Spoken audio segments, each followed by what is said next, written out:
Mark was a creature of habit and the quiet woods, particularly in late autumn. He wasn't a hunter nor a fisherman. Mark was a forager, his mind a vast catalog of fungi and herbs, his eyes trained for the subtle shifts in the forest floor. This particular afternoon, the air hung heavy and damp, a recent deluge having turned the usual leaf-strewn paths into treacherous rivulets of mud.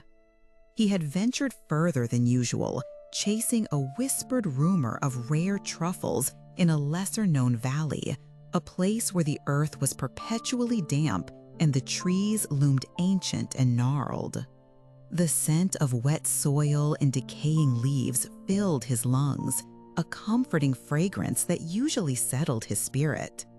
But today, there was an edge to the quiet, a strange heaviness that pressed down, making the solitude feel less like peace and more like an impending discovery. He rounded a bend, the path dissolving into a wide, shallow pool of ochre mud. And there, barely distinguishable from the gnarled roots and slick stones, was something else. It was small at first glance, then unnervingly distinct. A hand, not a complete arm, just a hand, emerging from the soupy earth as if reaching for something unseen beneath the surface. His first thought was practical, an animal bone, perhaps a deer half buried by the shifting mud. Yet as he drew closer, the details solidified, stealing the breath from his lungs. It was undeniably human. The bones were bleached white, almost pearlescent against the dark, clinging mud, and remarkably intact. Every bone was perfectly preserved, articulated as if freshly shed from flesh. It seemed to gesture, a macabre invitation from the earth itself. Mark felt a strange mix of morbid fascination and archaeological intrigue. This was no common find. This was ancient, perhaps a relic of some forgotten tragedy. His usual caution gave way to a powerful urge to examine it, to understand what he had stumbled upon. He knelt, the cold mud seeping through his trousers, reaching out a hesitant finger towards the skeletal digits. His fingers were mere inches away when it happened. Before he could even make contact, the skeletal hand twitched. Not a shudder from the mud, not a trick of his eyes, but a deliberate, sudden clench of its bony digits. In an instant, it had seized his wrist, its grip surprisingly firm, like the unyielding clutch of ancient petrified wood. Mark cried out, a strangled sound of pure shock and terror, jerking back instinctively. But the hand held fast, an impossible strength emanating from bone alone. His heart hammered against his ribs, a frantic drum against the sudden, absolute silence of the forest.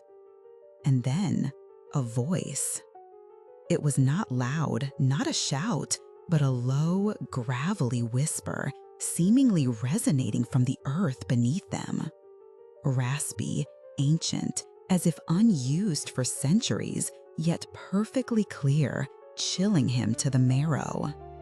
You dug the wrong one up.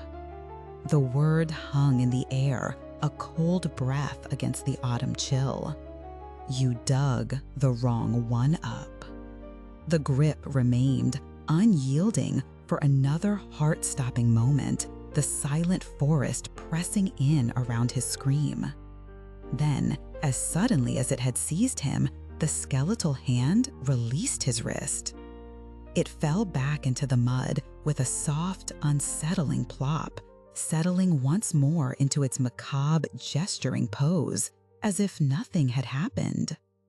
Mark scrambled backward, mud spraying around him, his mind a whirlwind of disbelief and profound terror. He pushed himself to his feet, stumbling away from the spot, his eyes wide and fixed on the inert hand. It lay there, silent even, yet the memory of its grip, the chilling echo of its voice, was seared into his very being. Had he imagined it? Was it a trick of his mind brought on by fatigue and the solitude? But the grip, the undeniable clarity of the whispered words, they were too real, too visceral to be mere hallucination. The phrase itself, "the wrong one," burrowed into his thoughts, sowing a seed of unease that went far beyond simple fear. It implied a choice, a mistake, a hidden world beneath the tranquil surface of the familiar forest. Mark didn't return to the spot, not directly. He left the valley that day, not running, but walking with a strange, heavy gait, as if carrying an invisible burden. The encounter didn't just scare him, it profoundly reshaped his perception of reality. The comfortable, rational world he knew, where bones were merely relics and whispers just the wind, had fractured. He still ventured into the woods, but his trips were different now. He was quieter, more observant, listening not just for the rustle of leaves or the call of birds, but for something else, something ancient and hidden that might stir beneath the soil. The phrase, "you dug the wrong one up," became a constant, unsettling echo in his mind. It wasn't just a warning, it felt like a declaration, a fragment of a larger, untold story. He found himself contemplating the layers of history beneath his feet, the secrets the earth might hold, and the profound humility that comes with realizing how little we truly understand about the world around us. It was a stark reminder that some things are best left undisturbed, that not all mysteries are meant to be solved, and that sometimes the greatest wisdom lies in recognizing the vastness of the unknown. Mark's story is a profound whisper from the edge of our understanding, a gentle reminder that our world, as familiar as it seems, holds depths and secrets we can scarcely imagine. It's a tale that nudges us to consider what might lie just beneath the surface, what ancient echoes might still resonate, waiting for an accidental touch. What are your thoughts on such an encounter? Have you ever felt the presence of something inexplicable, something that shifts your perception of reality? We'd love to hear your own reflections on moments that stretch the boundaries of your understanding. Please share your stories in the comments below and consider subscribing for more tales that invite you to explore the quieter, stranger corners of our world.